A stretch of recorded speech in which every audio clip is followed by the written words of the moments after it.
Muy buenos días para todos los que nos están acompañando en el día de hoy. Mi nombre es Dejisa Jones, neurocoach en PNL ontológico, y en esta maravillosa comunidad de TGU nos estamos ahorita dando informaciones para educación y en este caso en el área en que me desempeño como neurocoach y ontológico en PNL, estoy ahorita aportando en esta maravillosa comunidad la parte de la lectura, el club de lectura y crecimiento personal. Serán bienvenidos. A partir de hoy comenzamos este maravilloso libro, Piense y hágase rico, de Napoleón Hill. Comienza así. ¿Qué es la educación? En todo caso, esto ha quedado respondido con todo detalle. En cuanto a la educación o a la escolaridad, se refiere mucho de estos hombres que tenían muy poca información.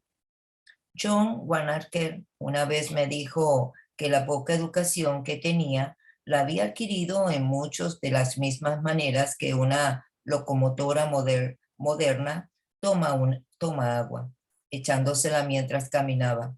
En el caso de Henry Ford, no llegó a la secundaria, por no hablar de la universidad.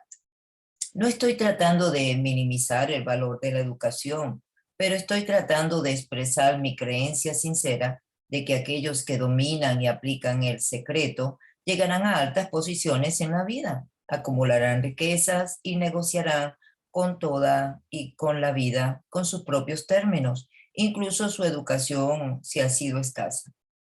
En alguna parte, a medida que lean el secreto, me refiero que saltarán de página y se les hará evidente si usted está preparado para ello. Cuando aparezca lo reconocerá, tanto si recibe la señal en el primero o en el último capítulo. Deténgase un momento. Cuando se le presente, esté atento y levante una copa, pues esa es la ocasión que representará el momento más crucial e importante en su vida, porque su mente lo descubrió. Pasemos ahora al capítulo 1. Es la historia de un muy buen querido amigo que generosamente reconoció haber visto el signo místico y cuyos logros de negocio son prueba suficiente de que él levantó la copa. Al leer su historia, y además recuerde que estas tratan de los problemas importantes de la vida, como lo que experimentan toda persona, problemas derivados de la lucha por ganarse la vida, por encontrar esperanza, valor, alegría y paz mental, por acumular riquezas y disfrutar de libertad del cuerpo y del espíritu. Recuerde además, a medida que lea, que todo esto tiene que ver con hechos, no con ficción, y que el propósito es transmitir una gran verdad universal a través de la cual todos los que estén preparados podrán aprender no solo qué hacer, sino también cómo hacerlo. Y podrán recibir también el estímulo necesario para comenzar. Como palabra final de preparación antes de que empiece el primer capítulo, puedo ofrecerle una breve sugerencia que tal vez le dé una pista a través de la cual podrá reconocer el secreto de Carnegie. Es esta: todo logro, toda riqueza ganada tiene su comienzo en una idea. Si usted está preparado para el secreto, ya posee la mitad. Por lo anterior, reconocerá rápidamente la otra mitad en el momento en que se presente a su mente. El autor. Introducción del capítulo 1. El hombre que empezó su sociedad con Thomas Edison. Y lo pensó. Aquí viene. Ciertamente los pensamientos son cosas y cosas muy poderosas cuando se combinan con un propósito definido, con perseverancia y con un deseo ardiente de transformarlas en riquezas o en otros objetivos materiales. Al principio de los 1900 Erwin Barnett descubrió cuán cierto es que los hombres realmente piensan y se hacen ricos. Su descubrimiento no surgió de repente, apareció poco a poco, empezando por un deseo ardiente de llegar a ser socio del gran Edison. Una de las características principales del deseo de Barnes es que era preciso. Quería trabajar con Edison, no para él. Observe cuidadosamente la descripción de cómo él fue transformado, su deseo en realidad, y tendrá una mejor comprensión de los 13 principios que llevan a la riqueza. Cuando ese deseo o impulso de pensamiento apareció por primera vez en su mente, él no estaba en posición de actuar sobre él.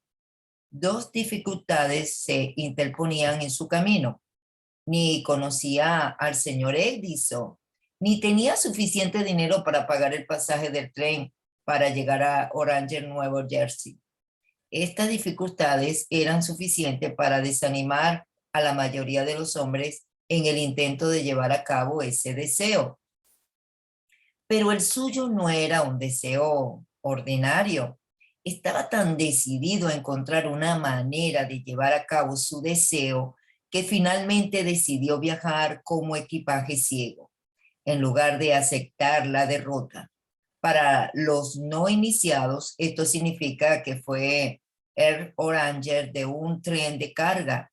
Se presentó en el laboratorio de Edison y anunció que había ido a hacerse socio del inventor.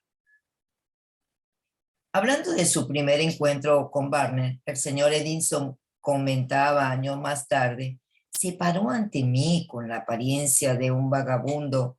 Había algo en él, en la expresión de su cara, que transmitía la impresión de que estaba decidido a conseguir lo que había venido a buscar. Yo había aprendido tras años de experiencia tratando con hombres que cuando alguien realmente desea algo tan imperiosamente, que está dispuesto a apostar todo su futuro en una sola vuelta de la rueda para conseguirlo. Seguramente sí triunfará. Le di la oportunidad que pedía porque vi que estaba decidido a no ceder hasta obtener el éxito.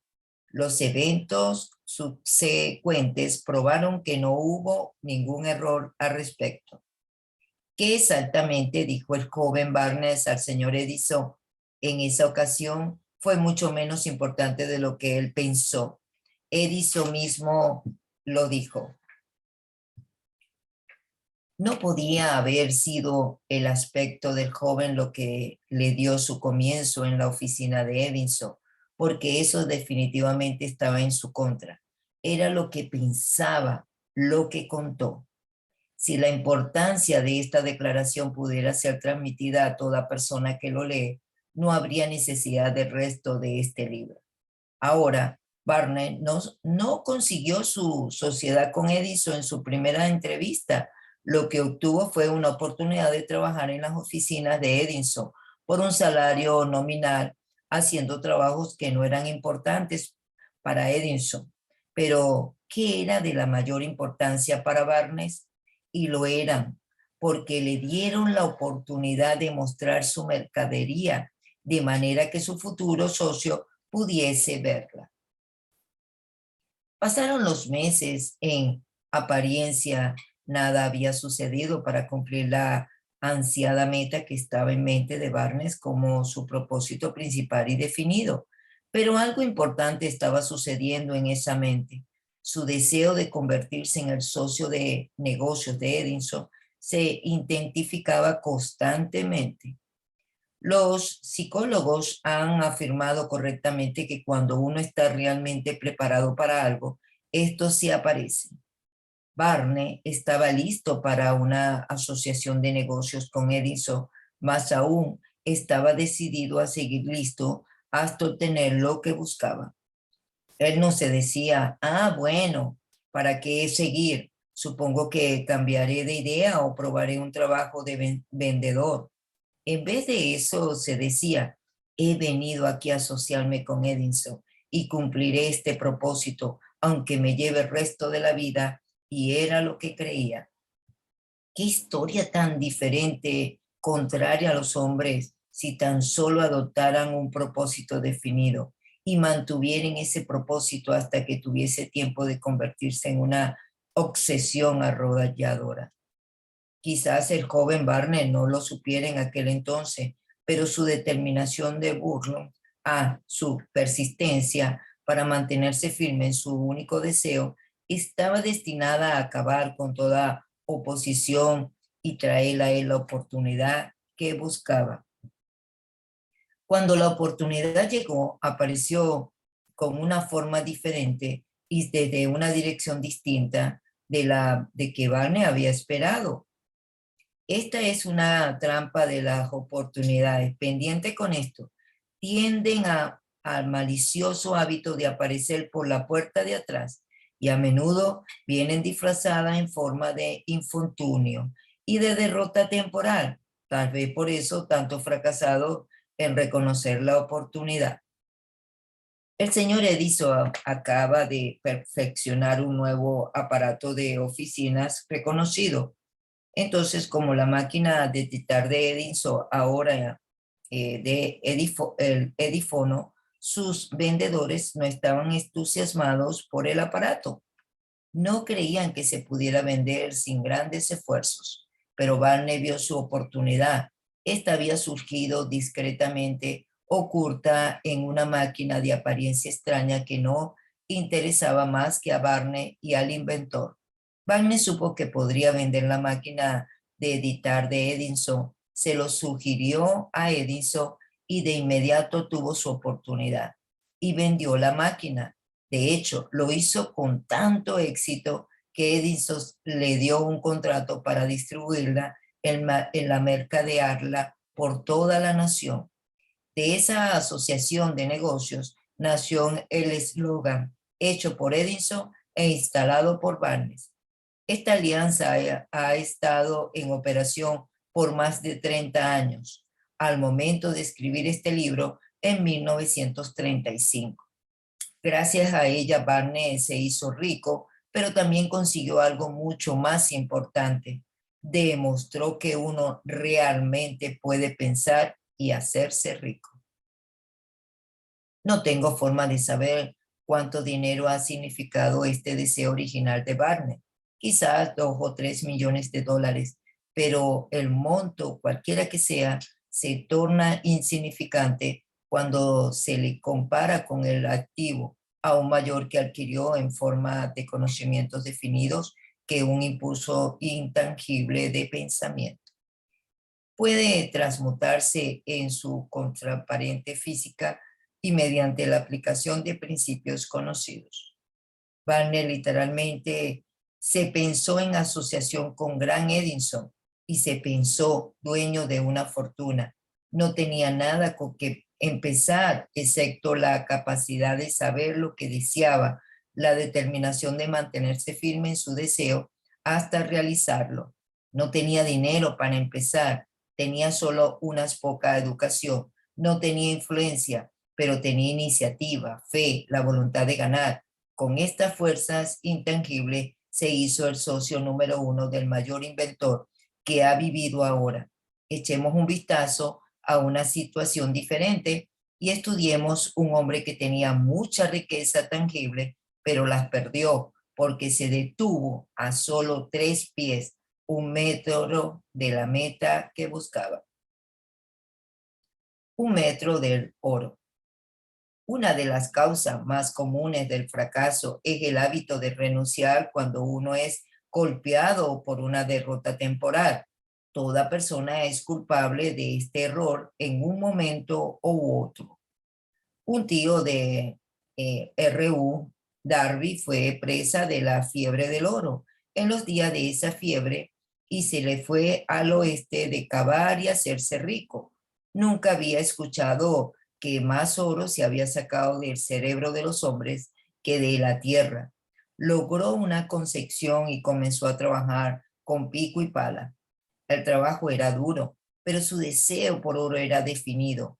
Después de una semana, su trabajo fue recompensado por el descubrimiento de una veta de mineral brillante. Ahora necesitaba maquinarias para llevar el mineral a la superficie. Discretamente cubrió la mina, volvió sobre sus pasos a su hogar en Williamsburg, Maryland, y habló con sus parientes y algunos vecinos de su golpe de suerte. Entre todos reunieron el dinero necesario para la maquinaria y la enviaron. Darby y su tío volvieron a trabajar en la veta. Extrajeron el primer carro de mineral y lo enviaron a un fundidor. Las unidades demostraron que poseían una de las minas más ricas del Colorado. Con unos pocos carros más de mineral, pagarían todas las deudas. Entonces llegarían las grandes ganancias. Cuando bajaron los taladros, subieron las esperanzas de Darby y su tío también. Pero entonces algo sucedió. La vena de mineral de oro desapareció. Había llegado al final del arco iris y la olla de oro ya no estaba allí, aunque siguieron perforando en un desesperado intento para volver a encontrar la veta. No tuvieron éxito. Finalmente decidieron renunciar. Vendieron la maquinaria a un chatarrero por unos pocos cientos de dólares y tomaron el tren de vuelta a casa. Algunos chatarreros pueden ser un poco tontos, pero este no. Llamó a un ingeniero de minas para que mirara la mina e hiciera unos cálculos. El ingeniero le informó que el proyecto había fracasado porque los dueños no estaban familiarizados con las vetas falsas.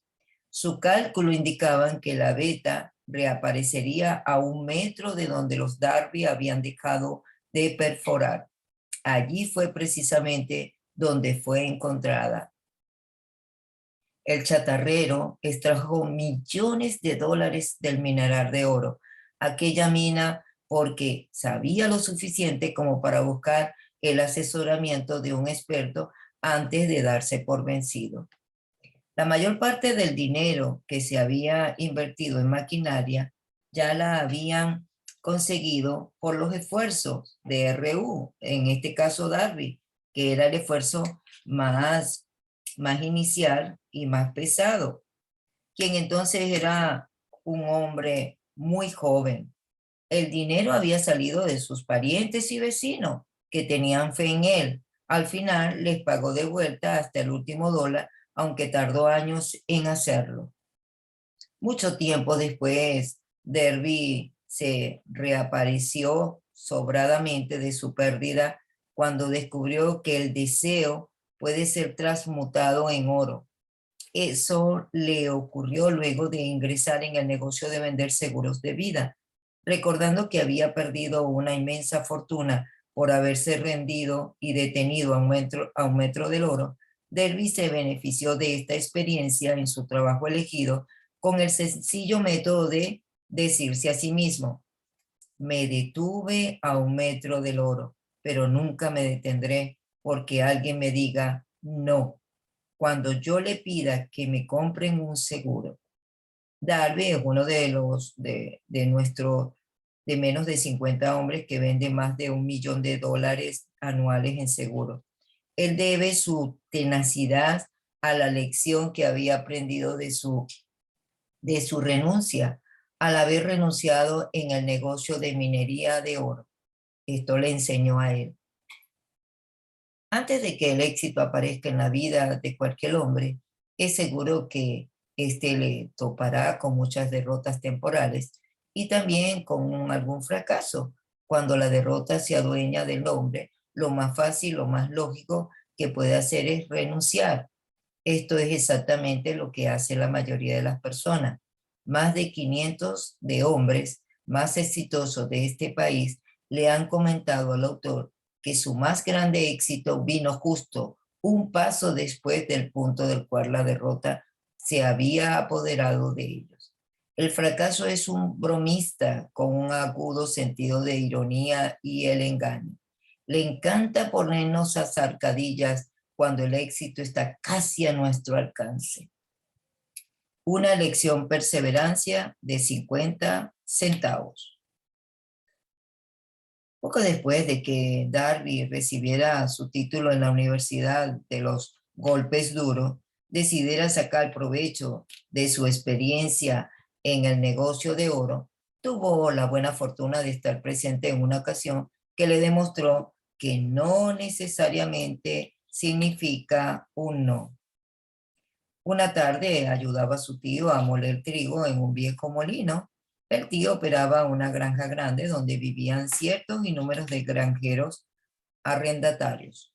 La puerta se abrió silenciosamente y una niña negra, hija de uno de los arrendatarios, entró y se situó junto a la puerta. El tío levantó la vista y miró a la niña y le gritó con dureza: ¿Qué quieres? Humildemente la niña respondió: mi mami dice que le mande 50 centavos. No voy a hacer eso, no lo voy a hacer, replicó el tío. Y ahora vete a tu casa. Sí, señor, dijo la niña, pero no se movió. El tío siguió con su trabajo tan ocupado que no prestó atención a la niña y no se dio cuenta de que no se había marchado.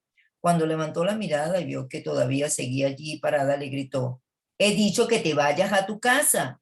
Ahora vete, vete, vete. Te daré una paliza. Sí, señor, dijo la niña, pero no se movió ni una pulgada. El tío tiró un saco de grano que estaba por echar en la tolva del molino, cogió un bastón de barril, empezó a acercarse a la niña con una expresión que decía: ¿problemas? Davy contuvo el aliento. Estaba seguro de hallarse a punto de presenciar un asesinato. Sabía que su tío tenía un temperamento feroz y que en aquella época un niño negro nunca debía desafiar a un blanco en esa parte del país. Cuando su tío llegó a donde estaba la niña, ella dio un rápido paso al frente, le miró a los ojos y gritó con toda su fuerza la niña: mi mami tiene que tener esos 50 centavos. El tío se detuvo, la miró por un minuto y luego dejó de levantar lentamente el bastón de barril a un lado, se metió la mano en el bolsillo, sacó $medio y se lo dio. La niña tomó el dinero y caminó hacia la puerta sin quitar nunca los ojos del hombre al que acababa de conquistar. Después de que se hubo marchado, el tío se sentó en una caja y miró por la ventana por más de 10 minutos. Estaba reflexionando, sorprendido sobre la paliza que acababa de recibir. Darby también pensaba: esa era la primera vez en toda su experiencia que había visto a una criatura de color dominar a un adulto blanco. ¿Cómo lo había hecho? ¿Qué le había ocurrido a su tío para que pudiera y perdiera su ferocidad y se volviera tan dócil como un cordero? Qué extraño poder había usado esa niña para hacerse ama de la situación. Estas y otras preguntas similares destellarán en la mente de Darby, y eso cuando lo hacía, pero no halló la respuesta hasta años después, cuando me relató la historia. Extrañadamente, la historia de esta inusual experiencia la escucho en el autor en El viaje y en el molino. En ese viejo molino, el mismo sitio donde el tío recibió su paliza. Extrañadamente también, yo había dedicado casi un cuarto de siglo a estudiar el poder que permitió a una niña analfabeta conquistar a aquel hombre mientras estábamos en aquel viejo molino polvoriento. Darby repitió la historia de la inusual conquista y terminó preguntándome: ¿cómo entiende esto? Qué extraño poder usó esa niña que dio una paliza completa a mi tío. La respuesta a esa pregunta la encontrarán en los principios descritos en este libro. La respuesta es categórica y completa. Contiene detalles e instrucciones suficientes para permitir a cualquiera comprender y aplicar de la misma fuerza de la niña que encontró de una forma accidental. Mantenga su mente alerta y observará el extraño poder que acudió en rescate de la niña. Tendrá un vistazo de ese poder en el próximo capítulo. En algunas partes del libro encontrará una idea que acelerará sus poderes receptivos y pondrá sus órdenes para su beneficio, ese mismo poder irresistible. La conciencia de este poder puede venir de usted en el primer capítulo y puede también destellar en su mente en algún capítulo posterior. Puede venir de una forma o una idea, o bien puede venir de la naturaleza de un plan o de un propósito, o una vez más, puede hacer que usted retroceda a su pasado o a sus experiencias pasadas del fracaso o derrota y traiga a la superficie alguna lección por la cual puede recuperar todo lo que perdió en su derrota. Después que describí al señor Derby, el poder de la niña había empleado, quizás sin saberlo, él repasó enseguida a sus 30 años de experiencia en la venta de seguros de vida y estuvo francamente de acuerdo que su éxito en ese campo se debía, y no en el pequeño grado, a la lección que había aprendido de la niña. Davy señaló: cada vez que un prospecto trataba de deshacerse de mí sin comprarme, yo veía a la niña parada en el viejo molino con sus ojos desafiantes y me decía a mí mismo: tengo que hacer esta venta. La mayor porción de las ventas que he hecho fueron hechas luego de que la gente me dijo que no. También recordó su error al haberse tenido a 1 metro del oro, pero esta experiencia, le dijo, fue una bendición encubierta. Me enseñó a seguir adelante sin importar que tan difícil se pusiera el camino.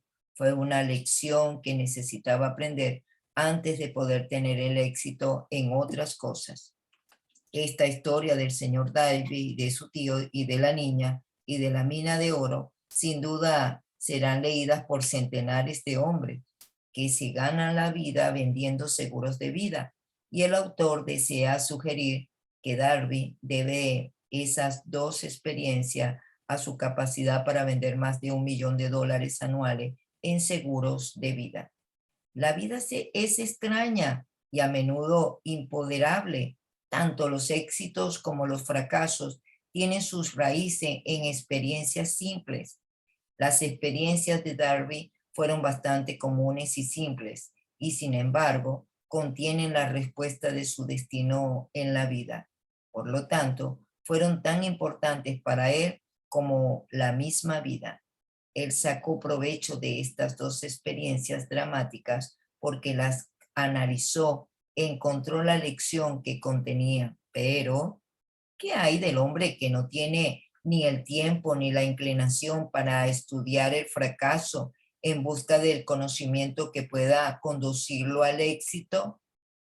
¿Dónde y cómo va a emprender el arte de convertir la derrota en escalones hacia las oportunidades? Para responder esas preguntas se ha escrito este libro. La respuesta llama la descripción de 13 principios, pero recuerde a medida que lea que la respuesta que quizás usted está buscando a las preguntas que le han hecho reflexionar en la extrañeza de la vida, puede encontrarlas en su propia mente, a través de alguna idea, plan, propósito que tal vez surja en su mente durante la lectura. Una buena idea es todo lo que se necesita para alcanzar el éxito. En este caso, los principios descritos en este libro contienen los mejores y más prácticos medios y maneras conocidas para crear ideas útiles. Antes de seguir adelante con nuestro intento de describir estos principios, creemos que usted merece recibir estas importantes sugerencias. Dice así la sugerencia: cuando las riquezas empiezan a aparecer, lo hacen con tanta rapidez, en tal abundancia, que uno se pregunta, ¿dónde había estado escondidas durante todos estos años de escasez? Esta es una afirmación sorprendente, y más aún si consideramos la creencia popular de que la riqueza viene solo a quienes trabajan mucho y por largo tiempo. Cuando usted comience a pensar y a hacerse rico, observará que la riqueza empieza con un estado mental, con su propósito definido, con poco o ningún trabajo duro. Usted o cualquier otra persona puede estar interesado en este campo y también saber de adquirir el estado mental que atraerá la riqueza. Sí, así como le escucha, el estado mental. Ha pasado 25 años y investigando, analizando más de 25,000 personas y porque también yo quería saber cómo rico y hacerse rico. Si esa investigación de este libro no podría haber sido escrito, aquí tomé una nota de la verdad muy importante. La depresión económica iniciada en 1929 continuó con su récord de destrucción hasta poco después en que el presidente Roosevelt tomó el cargo. Entonces la depresión comenzó a desvanecerse en la nada, así como el electricista de un teatro eleva sus luces tan gradualmente de la oscuridad, se transmuta en luz antes de que uno se dé cuenta. Así es el hechizo del miedo en las mentes de la gente, que se va y se va desvaneciendo poco a poco y se convierte luego en fe. Observe con mucha atención tan pronto como domine los principios de la filosofía y empiece a seguir las instrucciones para aplicar esos principios, que su nivel económico empezará a mejorar y que todo lo que usted tome comenzará a transmutarse en activos para sus beneficios. ¿Imposible? De ninguna manera. Una de las mayores debilidades de la especie humana es la típica familiaridad del hombre con la palabra imposible. Él conoce todas las reglas que no funcionarán, saben todas las cosas que no se puede hacer. Este libro se escribió para quienes buscan las reglas que han hecho otros exitosos y están dispuestos a jugárselo todo con esas reglas. Hace muchos años me compré un buen diccionario. Lo primero que hice con él fue buscar la palabra imposible y recortarla del libro. No estaría mal que usted hiciera lo mismo. El éxito llega a aquellos que desarrollan conciencia del éxito. El fracaso llega a aquellos que se designa con indiferencia a desarrollar conciencia del fracaso. El objetivo de este libro es ayudar a todo el que quiera aprender el arte de cambiar sus mentes de la conciencia del fracaso a la conciencia del éxito. Otra debilidad que se encuentra en desanimadas personas es el hábito de medirlo todo, a todos y en todos, según sus propias impresiones y creencias. Algunos que lean esto creerán que nadie puede pensar y hacerse rico. No pueden pensar en términos de riqueza porque sus hábitos de pensamiento se han empantanado de la pobreza, necesidad y de la miseria y del fracaso. La derrota también les ha arropado. Estas personas desafortunadas me recuerdan a un prominente chino que vino a Estados Unidos a recibir una educación americana, acudía a la Universidad de Chicago y un día el presidente Harper se encontró con ese joven oriental en el campo. Se detuvo a charlar con él en unos minutos y le preguntó qué le había impresionado como las características más notables del pueblo estadounidense. Y el chino dijo, bueno, dijo, la extraña forma de sus ojos están hacia afuera. ¿Qué decimos nosotros de los chinos? Nos negamos a creer lo que no entendemos. Pensamos tontamente que nuestras limitaciones son las medidas correctas de las limitaciones del otro. Por supuesto, los ojos de los demás están hacia afuera porque no son iguales a los nuestros.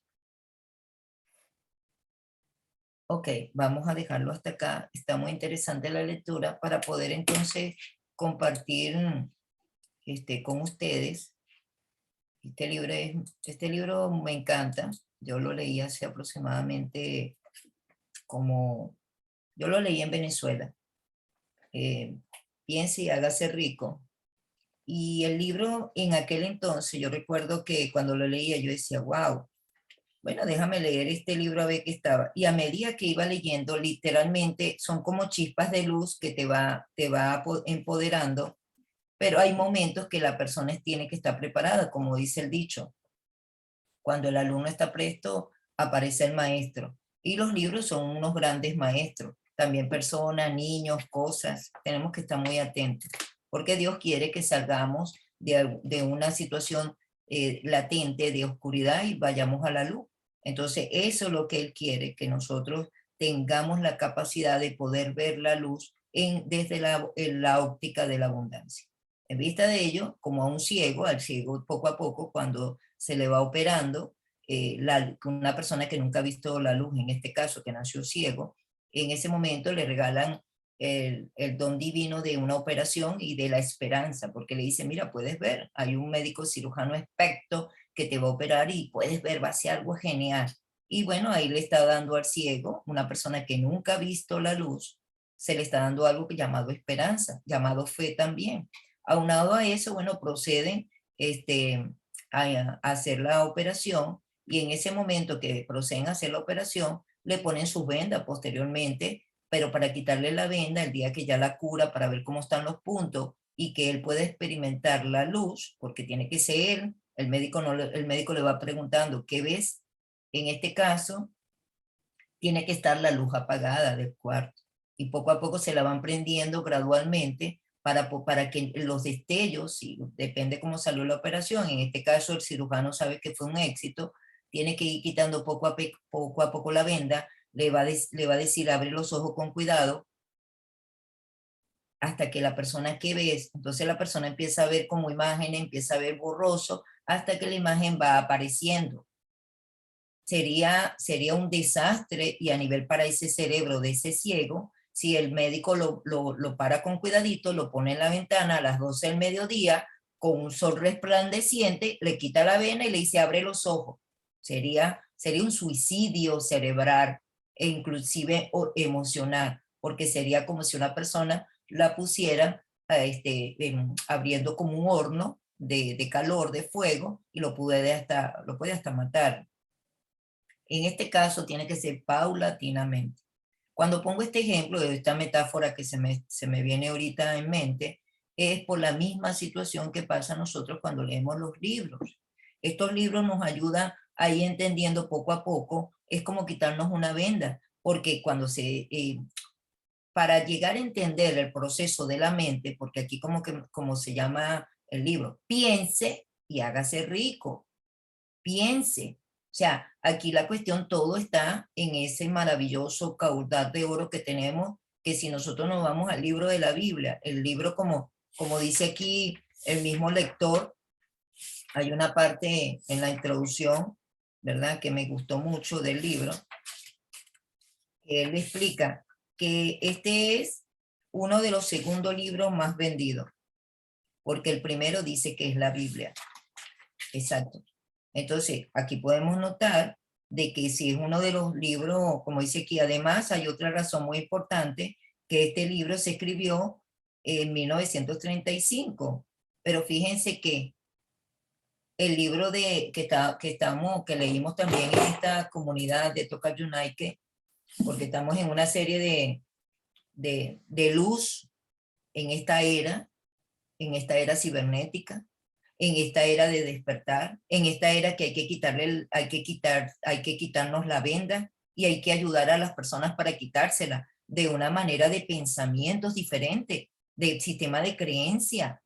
Entonces, en este caso, mi sistema de conciencia como neurocoach en PNL ontológico hace que tome decisiones basadas bajo oración, bajo sentido común. ¿Qué libro voy a leer en la comunidad de Tocachunaique? ¿Qué libro para que conecte y yo pueda aportar ese despertar? Sí, porque cada uno de nosotros, los que están aquí presentes y los que nos están escuchando, somos como cirujanos. Lo que pasa es que no le podemos decir a una persona pobre, ven acá, te voy a cambiar, Tiene que ser poco a poco con este tipo de lectura. Por lo menos La ciencia de hacerse rico fue escrito en 1909. Mi esposo me dice, yo no tengo más libros que leer. Leo la Biblia y este libro. porque él lo ve por el tiempo, 1909. Pero con todo, ya lo leímos en esta comunidad que quedó grabado en Tocayunaque, que bueno que los que están aquí ya se registraron, y los que están escuchando este segmento me pueden preguntar dónde pueden conseguir el link para poderse registrar, porque es una comunidad privada. Ahora, hay un detalle importante que nosotros tenemos que volver a leer y releer, pero poner en práctica. Pero todo está en esa masa que tenemos llamada cerebro.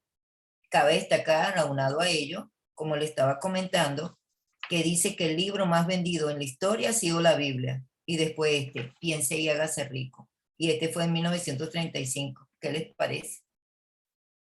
Hay que reflexionar al respecto. Entonces, los hallazgos que nosotros encontramos están dentro de nosotros, por experiencia. Si leen todo el libro de Eclesiastés, capítulo 12, versículo 1, ahí yo les puedo desglosar, e inclusive están invitados en el día de hoy a las 4 de la tarde, donde con mi querido Guido leemos del libro del liderazgo de Maxwell. Bueno, yo siempre he dicho es el libro de la Biblia, pero se llama el libro de John Maxwell. Me gusta mucho ese gran líder, John Maxwell. La Biblia del liderazgo de Maxwell. Bueno, yo le llamaría la Biblia de Jehová Dios porque está basado en la Reina Valera de 1960. Y John Maxwell da un aporte bellísimo como líder. Me encanta cómo lo transmite. Y esta servidora le da un aporte desde las neurociencias. Cómo activa el cerebro con las neuronas, lo leído de la Biblia. Están invitados y hoy les prometo explicarle lo que dice del libro Eclesiastés, cómo se desglosa, por qué tomo en cuenta esto, porque ahí habla del tazón de oro. ¿Y cuál es el tazón de oro que Dios nos puso?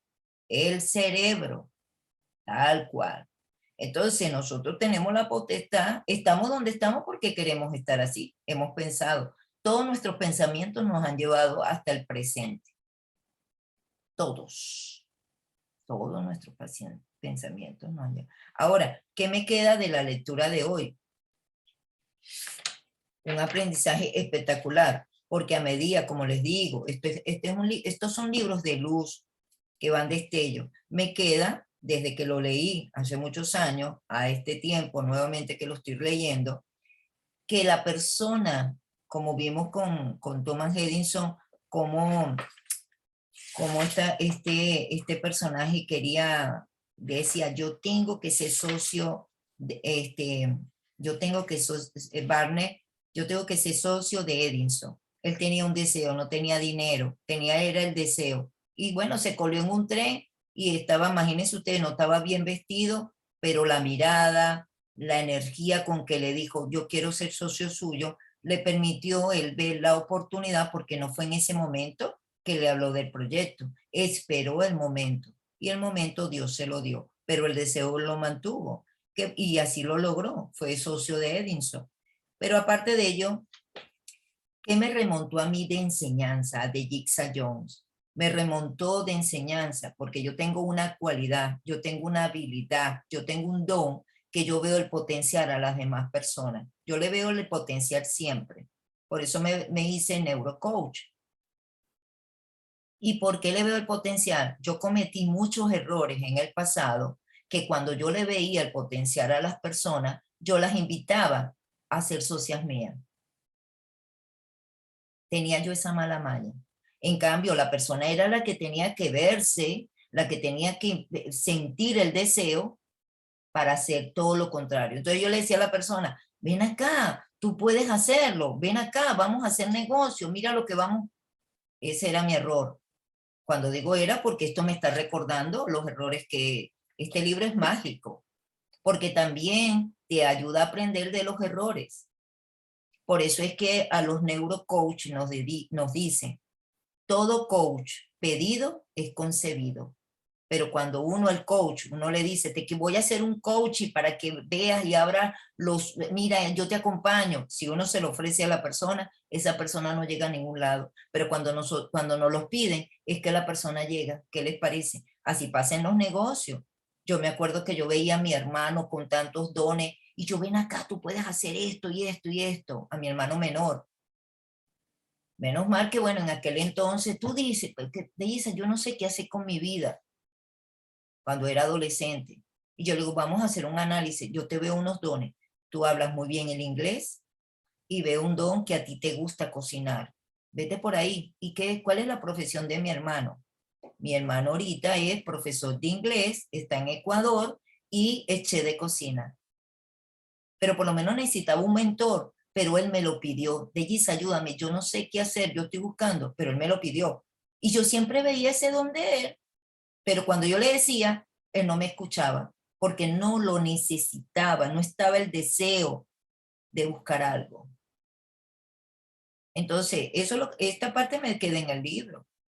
Imagínense usted tantas personas que pasan por mi vida que le veo el potencial.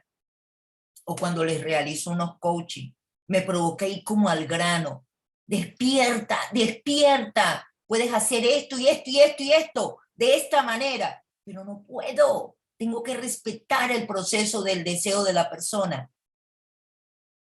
Tengo que hacerle preguntas y llevarla con calma y yo veo ese, imagínense usted, y yo de Yixa, todo tiene su tiempo y su momento, acompáñalo solamente, no está viendo la luz que tiene ese gigante, por eso es que yo utilizo ese eslogan de Giza Jones, despierta gigante y pequeños también. ¿Ustedes saben cuántos años me costó conseguir cuál era mi propósito? Eso no fue fácil, porque son dones que ya tengo. No fue fácil, hasta que un día, claro, eso es lo mío, yo despierto gigante y pequeños también. Por eso es que estoy aquí con ustedes. Y el que me necesite, yo tengo un propósito claro y eterno, que trasciende.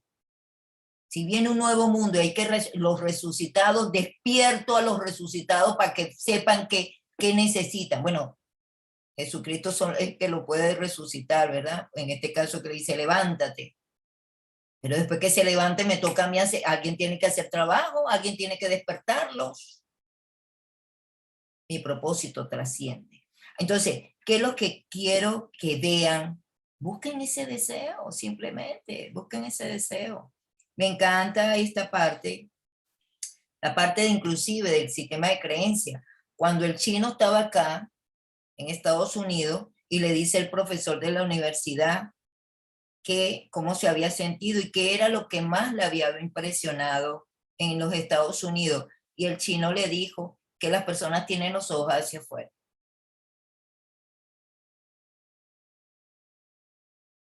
¿Y nosotros cómo le vemos los ojos a los chinos?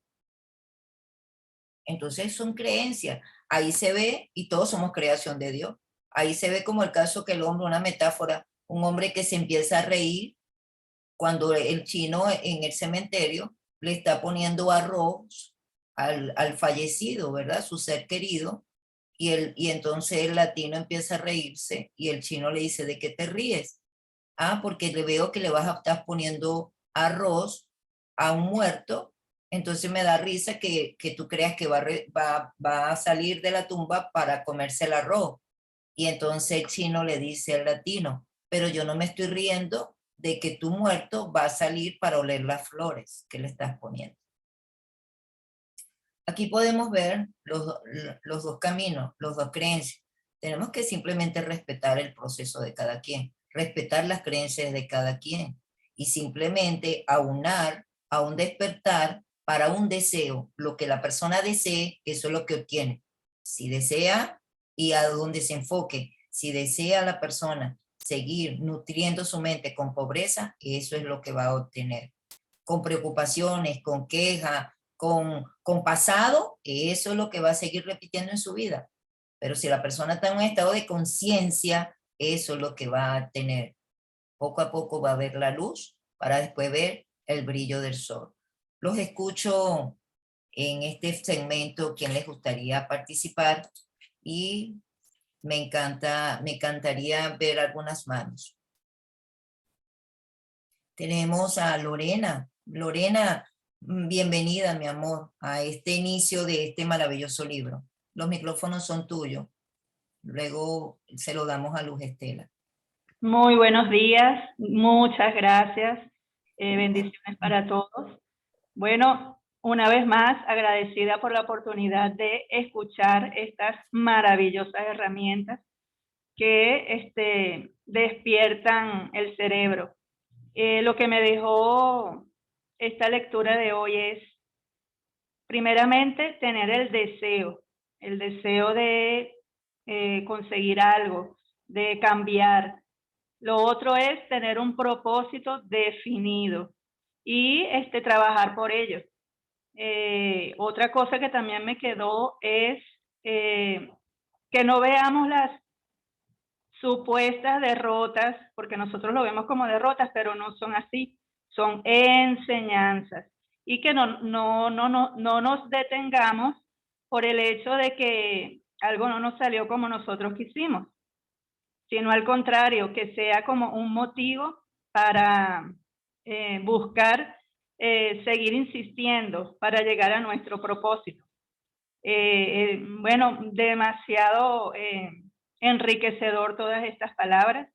Y bueno, muchísimas gracias y a seguir aprendiendo. Bendiciones para todos. Bendiciones para ti, gracias por tu compartir. Y en el segmento que en este caso se lo vamos a dar a Luz Estela, que Luz Estela nos acompañe a hablar en sentido singular, no plural, para que, ¿qué te quedó, Luz Estela, a ti en este caso también? Gracias, Lorena, muy enriquecedora tu comentario.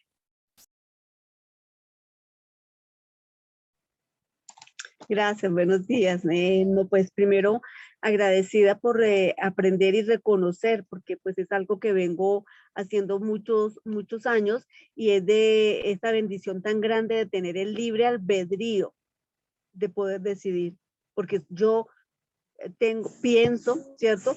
Entonces ese pensamiento me lleva a una acción, ¿cierto? Eso adornado ¿cómo es? Con sentimientos, con emociones. Entonces, muy agradecida por tener esa libertad, ese libre albedrío de poder decidir pensar, y el hecho de que piense como piense no quiere decir de que sea diferente o como el ejemplo la persona oriental, ¿no? Que uno los ve y dice ellos son los raros y ellos nos ven a nosotros y nosotros somos los raros. Entonces, ese respeto. Algo que me llamó mucho la atención y que caló en el momento de la lectura fue acerca de que piense y hágase rico, ¿cierto? Entonces resulta que lo que me va a hacer a mí rica es algo que se va a dar natural, sin esfuerzo. Eso me llamó la atención mucho y ahí fue donde caló. Yo no tengo por qué forzar cosas, yo no tengo por qué forzar. Lo que se forza es lo que me va a traer problemas. O sea, las cosas se dan sin, mejor dicho, así como dice, cuando yo menos piense, las cosas se van a dar. Yo no tengo por qué buscar ni forzar cosas que no son. Entonces, como dice, atenta a la respuesta del universo, porque obviamente él le da. Entonces, y en la lectura que acabamos de terminar, decía uno, el pobre lo pone, lo quiere o no quiere, si va a hacer, no lo va a hacer. Entonces es estar muy segura, así como dice, lo pensé, y las cosas cuando son para uno y solas son la bendición, se dan sin forzar las cosas. No tengo por qué forzar, ni, así como dice, inventarme cosas que no tengo por qué inventarlas porque ya están hechas, más en el tiempo que estamos siglo XXI. Entonces, eso caló en la lectura del día de hoy, de este libro, que también, digamos que esta es la 10ª vez que lo leo, y yo siempre decía, bueno, dice, hay personas que lo pueden entender al principio, lo pueden entender al final, qué sé yo, pero hoy lo que me caló de la lectura, es de que las cosas se dan sin ningún esfuerzo, sin ningún esfuerzo.